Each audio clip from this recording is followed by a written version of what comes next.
Le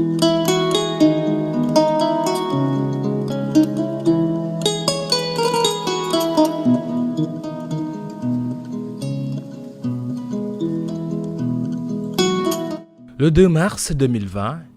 le Sénégal a enregistré son premier cas de Covid-19. Depuis, le virus se propage sur le territoire. Toutes les régions sont pratiquement touchées. Pour faire face à la pandémie, un élan de solidarité est lancé par toute la communauté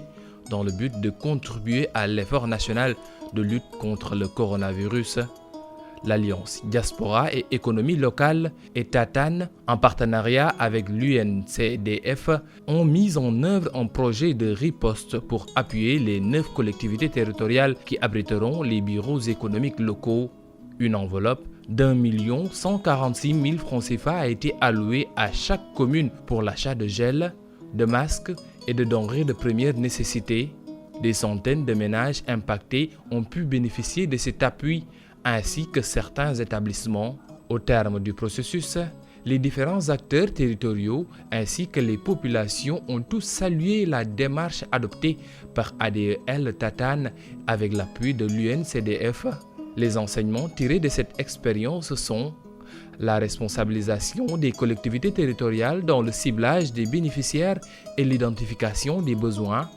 l'utilisation des circuits courts d'acquisition et de distribution des appuis favorisant la transparence et l'optimisation des coûts de transport et de manutention,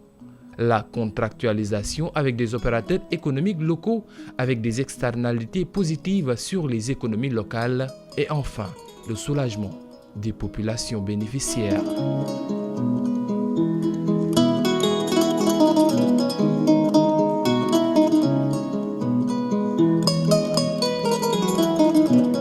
lépp non boo xam ni dugg na fi si Covid-19 man maa ko gérer foofu lay profité occasion rek di remercier ONG ASEDIC Tatane en partenariat avec UNCDF et ADELSAS. ndimbal nga xam ni jël na ko jagleel ko commune Dara par rapport ak Covid-19 muy loo xam ni vraiment lu ñu rafetlu la ñu indi fi loowu matériel bu am solo. Composé vraiment ceeb ak diwlin, gel antiseptique, eau de javel, madar ak matériel de nettoiement lu war a toll si 1 146 000 muy geste vraiment geste bu ñu rafetlu di leen remercier acte bi di leen wax ne leen vraiment au nom de toute la population de Dara nous disons merci beaucoup, nous sommes à votre entière disposition. Tatane indi ser def nji ballal mabbe nga do moƴƴi Allah nabru liggeɗe so Allah itan en coronavirus ko ɗum waɗani ɓe tampere nde minen paala ɓe balle ko ɓuri ni.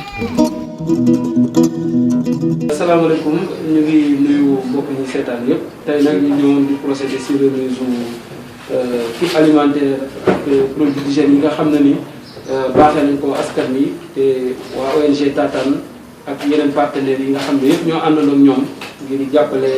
askan wi ci xeex mbas mi ñoo ñëwoon dugal seen loxo en collaboration avec la mairie de Pikine Est. Donc ñuy profité aussi occasion bi di leen remercier bu baax